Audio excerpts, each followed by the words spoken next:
Hey people, this is my weekly rundown of things in entertainment news that interest me, and I want to start off this video by recognizing that yesterday was the 35th anniversary of the release of the original Star Wars movie. It was released May 25th, 1977, so it's a big deal. I'm a big Star Wars fan, but even if you're not a fan of the Star Wars movies, you have to kind of respect it as a franchise because it has been going on 35 years and it's still going strong. The Old Republic game was released last year and it got pretty good reviews, won a few Game of the Year awards, and the animated series, The Clone Wars, is going on right now, and it's a great animated series, one of the best cartoons on right now, so if you haven't seen it, check that out. But before this goes on way too long and I just keep talking about Star Wars for 10 minutes, I just want to say that Star Wars is a great franchise, and to transition into my first kind of news story, there is a little bit of an update on the live-action Star Wars TV series.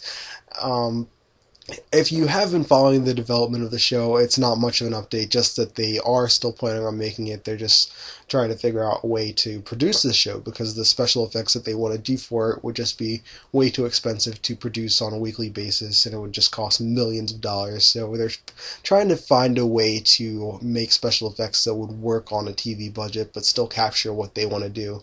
And they have their scripts in place already, and apparently they're really good scripts. So I'm excited to see this series when it eventually comes out, and it should eventually come out. But the series, if you don't know anything about it, is supposed to take place between episode 3 and episode 4, so not involving Luke or anything, but kind of this more underground world of Star Wars. Not that much is known about the story, though. So, yeah, not much of an update, but keep your fingers crossed. The show should eventually happen. There's some new footage that has been released for Total Recall, featuring a fight between Colin Farrell and Kate Beckinsale, as well as a TV spot, which is basically footage from the first trailer cut down into a shorter version. But anyway, I think that Total Recall is looking great.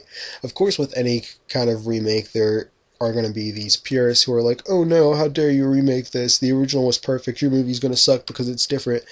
But I think that Total Recall is looking like what a remake of Total Recall should be, and it's more serious looking than the original. The special effects are better because it's 2012 and not 1992. Don't know when the first one was made, just guessing. But I think that there are movies that you can't and really shouldn't remake, like Raiders of the Lost Ark is a pretty timeless movie. Back to the Future, pretty timeless. But Total Recall, when you watch it now, it feels kind of dated. And there are just barriers between modern audiences and that kind of movie, since it's a known movie, but it's not like a hugely popular movie that everybody has seen, so a lot of people wouldn't watch it anyway. And if they did start to watch it, just the kind of the cheesiness of the movie might turn a lot of people off. So I think it's a good thing to try to deliver this great story to an audience who would probably never see it otherwise. Josh Trank, the director of Chronicle, has signed on to direct Shadow of the Colossus, an adaptation of a PlayStation 2 game.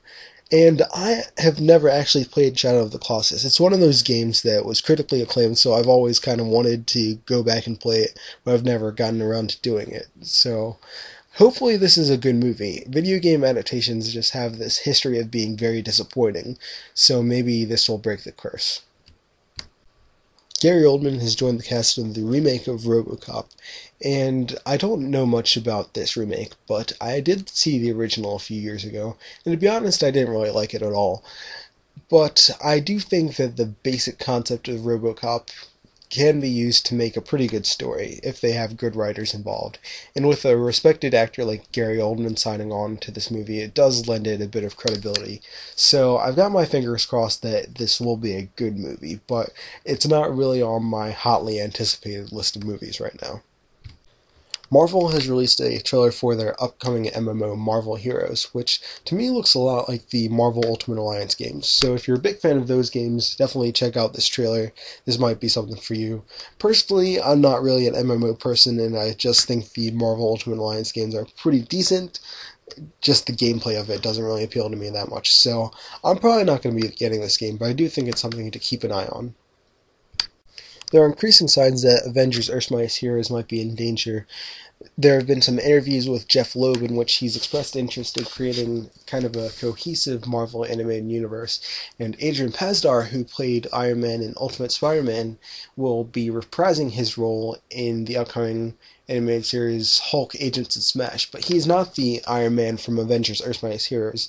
So this is leading a lot of people to believe that Marvel is trying to build their animated universe around Ultimate Spider-Man and will scrap Avengers Earth's Mightiest Heroes to replace it with a style of show that is more similar to Ultimate Spider-Man, so kind of the Ultimate Spider-Man version of Avengers Earth's Mightiest Heroes, which is kind of scary for a lot of fans because Avengers Earth's Mightiest Heroes is a great show. Ultimate Spider-Man is a mediocre show, just to put it lightly. I don't want to go on a rant about that series, but we had to see Spectacular Spider-Man canceled, and then it was replaced by Ultimate Spider-Man, which is inferior in almost every way.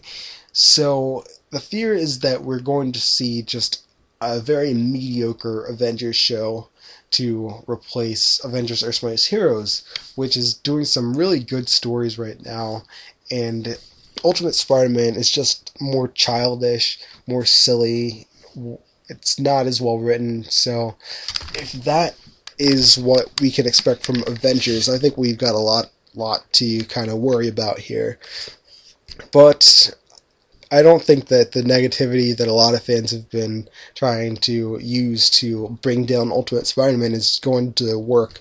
There have been people who have taken to like Twitter and Facebook to just trash the show to Jeff Loeb and Joe Quesada, people, high up people at Marvel, and I don't think bashing this show is really going to do anything because television, like anything else, is a business, so ratings are really what decides anything. So if Ultimate Spider-Man is pulling in a lot of little kids who watch it and think it's great, then the fans, who are a smaller portion of the viewers of the show who don't like it, aren't really going to have that much of an impact. So you're writing on a Facebook page that the show is awful isn't going to do much when it's pulling in tons of kids every week. But anyway, I do think that if you want to try to help Avengers Earth's Mightiest Heroes out, watch that show. Be loyal fans of it. Don't watch Ultimate Spider-Man. Don't give it any attention and don't help its ratings. And try to be positive about Avengers Earth's Mightiest Heroes instead of being negative towards Ultimate Spider-Man. If you want to create like a petition to try to keep Avengers alive, then do that. But don't try to fight Ultimate Spider-Man, because if it's being successful right now, there's not much you can do to stop it. There have been a few casting announcements for Iron Man 3. Jon Favreau will be returning as Happy Hogan, and a lot of people were kind of speculating that he might not be back because there was this very exaggerated fallout between him and Marvel and Robert Downey Jr. Since he's not coming back as director, people were thinking, oh, they must blame him for Iron Man 2 being bad, they must hate him now. Robert Downey Jr. wanted to get rid of him, but I think everything was really exaggerated, and they're probably on pretty good terms if he's staying around to have a small role in this movie. Ashley Hamilton will be portraying a character known from the comics as Firepower, a villain, and William Sadler from Die Hard 2 will possibly be in the movie. He was seen on the set, so there is speculation that he has a role in the movie. But people are kind of worried now with this character Firepower. It was reported that a character named Coldblood would be in the movie, and then you've got Ben Kingsley's character, who's probably a villain. People are wondering if there are just going to be all these villains in this movie and it's going to be a mess.